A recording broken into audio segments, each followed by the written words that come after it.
Армысың қызық. Басы істейтін жігіт деген менің бір ролигімнің астына мынандай комментарий жазыпты. Аруақты сперма, зигота деп, тәңірді құтақ деп жүрген сенде ми жоқ депті. Милы, сенде құтақ жоқ қой деймін, әке шешеңде болмаған секілді. Солай ма? Мына айтқан сөзіңе қарағанда, сендер жұп-жұмыр болсаңдар керек, жұп-жұмыр. Әлде сен әйелің жатқызып қойып, көкке қарап отырып, о, Аллах, мен жұп-жұмырым, маған бала керек деп, дұғаларыңды оқып жүріп сұрап алыңдар ма? Ақымақ. Адамның күлкісін келтірмесіңше, қазақ біткен баласын, жалғыз қазақ емес, бүкіл әлем халықтың барлығы сперма арқылы өмірге баласын алып келеді. Қан жарылығынан боқ жарылығы жаман деген қазақта мақал бар. Сперманың жарылығын орындамасаң, тұқымсыз қаласың, сорлы. Түсінесің ба? Әлде сендерде жоқ па? Таңғалып отыр мен. Жұп-жұмыр бәле сияқтысыңдар мынадай, жұп-жұмыр. Оның үстіне сен нағыз тупойсың. Өзіңнің спермадан жаратылғаныңды білмейсің ғой деймін. Спермадан, бұлазықтан жаратылғаныңды білмейсің ғой деймін. Жоқ, мен спермадан тумағанмын, одан жаратылмағанмын десең, онда ендігіңді шында да керегін оны кесіп тастамайсың ба таңға рет? Сол ендікте жүрген кезде, әйел адамның, ер адамның ендігінде жүрген кезде, жаңағы сен жасайтын бәленің аты бұлазық деп аталынады. Сол екеуі жатырдың ішінде кездескенде, аталық пен аналық жатырдың ішінде кездескен кезде, жаңадан ақпараттар алмасып барып, бірінші клетка пайда болады, бірінші ақ пайда болады. Қазақ соны ерекше атап, ару ақ деп атаған. Сол әруақтан ададағыны триллиардтаған клеткадан адамды жасайды. Сол аруақ. Мойындамайсың ба деймін? Ол сендер айтып жүргендей почвадан жаралған жоқ. Ол почва емес, ол тірі әлем, ғажайып әлем. Оның үстіне сен маңқылдайсың. Тәңір деген ол қатақ деп айтқан деп. Есалаң, көкмей, сол аруақ адамның болмысын түзген кезде, соның негізін биолог ғылыммен тілмен айтатын болсақ, түзеді, жасайды.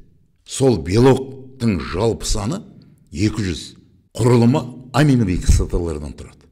Сол 200-дің 180-іміз тамақ ретінде жейміз, күш қуат алу үшін. 20 солға айналаттағын бізді жаратады, тірі әлемді жаратады. Тіршілік иесін жаратады. 20 солға айналып, естіп отырсың ба? Қазақта тура 20 ел бар. Бәрі таңбаланып тастаған. Адам деп емес, таңбаланып тасталған. 20 ел бар. Сол биологтар әлемін біз тәңір дейміз. Тәңір. Отырсың ба? Тәңір. Ол Құдай емес. Менің айтуым бойынша. Қазақтың білген, көнеде білген заңдылығы бойынша ол иеміз. Мына жарық дүниеде тіршілікті жасауға, соның кодын жасауға, ділін жасауға қатысатын иеміз. Ол Құдай емес, бірақ жаратушылық мүмкіндігі бар. Тәңір айтқанын тыңдай алады, өмір сүріп жатқан, өз жасаған әлемге көмектесе алады. Биологтар әлемі, Тәңірдің әлемі. Жәрдем бере алатындықтан, көмек бере алатындықтан, өзіңнің сен сияқты ақымақтың да мына тұрған ғажайып адамзат баласының да болмысын негізін құрап тұрғандықтан биологтар Тәңірдің әлемі. Біз оны дін діңгегіміз деп атап, Құдайды, Тәңірлік Құдайды мазалай бермей, барлық айтпағымыз соған айтамыз. Ол тірі, естиді, болмысыңды түгел жасап, тірі әлемді қадирет ететіндіктен саған ол жәрдем бере алады. Ол тірі болғандықтан тірі әлемді жасай алады, көмектесе алады, жәрдем бере алады. Ол қазақтың дін діңгегі, Тәңір. Ғылым тілімен айтсақ, биолог. 20 аминокислота знак препинания, 20 ел іштеле, тура қазақтың өзі. Тәңір десең қазақ, қазақ десең Тәңірің есіңе түседі. Сондықтан ол біздің негізіміз, дін діңгегіміз. Бұл сөзден қайтпаймыз, еш уақытта да. Қайтуымыз мүмкін емес. Тәңірлік Құдайдың өзі солай жаратқан, осы әлемді. Ол заңдылықты тек қана қазақ ұлты білген. Мына жарық дүниенің ақ иесі. Қалғандардың барлығы басқа жақтан қуылып келгендер. Жәннаттан. Олар қуылып келгенде осы қара жерде қазақ өмір сүріп жатқан. Білімдер ұлт, алтыннан киім киген. Осың бе, көкмей? Басы бар? Көтімен ойланатын сорылы.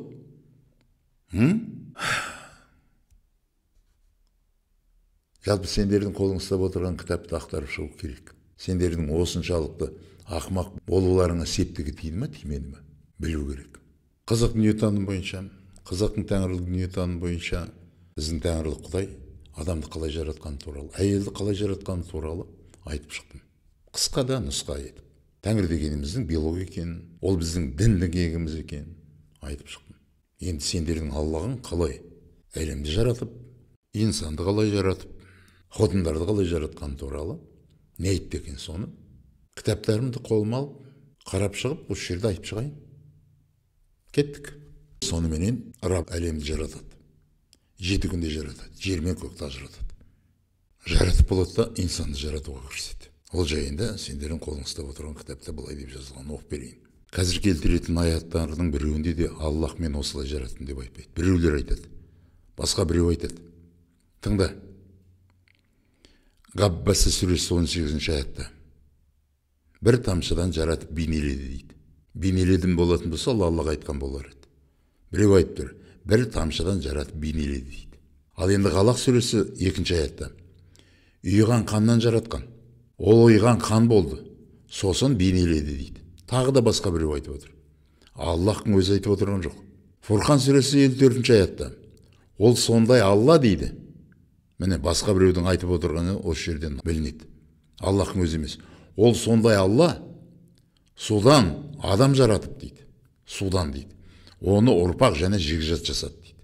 Адамды дейді судан жаратқан дейді. Ал енді одан ары қарай баратын болсақ, Қиямет сүресі 7-ші аятта. Ол бір тамшылаған, бір тамшы мәни емес пе дейді. Сұрақ қойыпты. Біз қайдан білеміз оны? Мәни ма, су ма, ұйыған қан ба, тамшы ма? Білмейміз ғой біз. Ол бір тамшылаған бір тамшы мәни емес пе дейді. Нақ жауап әлі естімей отыр. Одан ары қарай Рахман сүресі 14-ші аятта былай дейді. Қолдарың ұстап отырған, көктен түстеп отырған ұлы кітапта жазылған бұның бәрі. Ол адамды құмырадай сыңғырлаған құрғақ топырақтан жаратты дейді. Жындарды оттың жалынынан жаратты дейді. Сендерді дейді, болымсыз судан жаратпадық па дейді. Адамды сыңғырлаған құрғақ топырақтан жаратты дейді. Сендерді дейді, болымсыз судан жаратпадық па дейді. Кім айтып отыр? Сендерді деп. Кім айтып отыр? Оқып көр. Одан ары қарай барсақ, Нұх сүресі 17-ші аятта Аллах емес біреу айтып отыр. Жерден өсіріп өндірді дейді. Сосын жерге қайтарды дейді. Сосын қайта шығарды дейді. Жерден өсірген, өндірген, сосын жерге қайтадан жіберген, сосын қайтадан шығарған. Жерден өсіріп өндірді дейді. Жерден өсіріп өндірген. Яғни жәннатта жаратылмай тұр ғой. Жерде өсіріп өндірілген болып тұр. Сол жерге онан кейін қайтарады дейді. Сосын қайтадан шығарады дейді. Мен общем түсінбедім. Түсіндіретін адамдар болса түсіндірер. Бірақ бұл жерде 100 құбылсаң да бұлазық деген сөз жоқ, сперма деген сөз жоқ. Егер сперма деп айтатын болса, бұл кітапта, онда сол сперманың құрылымы бұл кітапта болу керек болады. Сперманың құрылымы. Ал сперманы туындататын ақ клетка. Клетка спермаға айналады. Одан кейін барып ғылым тілімен айтатын болсаң, XY хромосомды айту керек болады. Әйелдің еркектің ендігін жасайтын. XY хромосом деген бар. Біздің қазақта оның баламасы бар. Әйел адам менен ер адамның жыныстық безін определять етеді. Ал сендердің кітабына жүгінетін болсақ, ол жерде былай болып шығады. Жаңағы жаратылған, өсіп өндірілген, мәниден, судан, бірдеңеден жаратылған инсаны шақырып алып, жәннатта оның қабырғасынан жаңа хотынды жасайды, есімі белгісіз. Алады, қабырғасын жұлып алады да, тық еткізеді да, есім белгісіз хотынды жасайды. Қазіргі ғылымның дәлеліне тіптен келмейді. Аталған алық қосылады, жатырдың ішіне жатқан кезде болашақ адам болатын баланың жыныстық безі анықталады. XY хромосом арқылы. Біздің қазақтың тәңірлік дүниетанымы бойынша уақ хау арқылы. Уақ аталық, хау аналық арқылы адамның болмысы анықталады. Еркек бола ма, әйел бола ма? Демек, қазақ әйелдері, тәңіршіл қазақ әйелдері қабырғадан жаралмаған. Қабырғадан жаралмаған. Сендердің қолың ұстап отырған кітапта ғылымға сәйкес келетін, ең құрғанда қазақтың дүниетанымына сәйкес келетін ешқандай сөз жоқ. Құр жалаң сөздер. Судан, мәниден, тораптан, өндіріп алды жерден деген құр сөз. Яғни, ақтың құрылымы туралы хабар жоқ. Неге десең, кітаптың ішінде ол жоқ. Ақ туралы әңгіме жоқ. Ғылым тілімен айтсақ, сито туралы. Ситологиялық ілім жоқ. Бұл жерде айтылмаған. Сондықтан ауыздарыңа келгенді айтып, оттап жатсыңдар. Қазақ дегенді құрметтейсіңдер. Сендер деген сперма дегенді құрметтейсіңдер деп. Иә, құрметтейміз. Бөтекең түсіп қалсын түгеліменен. Басында айттым ғой. Сендерде жоқ па деп. Жоқ болғанына қарамастан, ана үйіңде өріп жүрген қыз бен ұлды туғыздың ғой. Сперма арқылы туғыздың. Құрметтеген жоқсың ба не? Сенің спермаңда әйелін құрметтемей түсік тастады ма не? Мүмкін сендер балаларыңда ана Нұх сүресінде айтылғандай жерден өндіріп аласыңдар ма? Егесіңдер, өніп шығады, жылып аласыңдар. Қойсаңшы бала, маңғылдарыңды оғаршы. Бірақ сендерден қайыр жоқ. Қайыр жоқ. Әбіл де жоқ, Авел де жоқ. Қайыр да жоқ. Қазақтың дүние танымына кішкентай бәкіне алып алып, осы дауылды тоқтатам деп шапқылағанын шапқылаған. Сабалақ ит сияқты, қанит болып. Қайыр жоқ. Әбіл де жоқ, Авел де жоқ. Осымен әңгіме табам.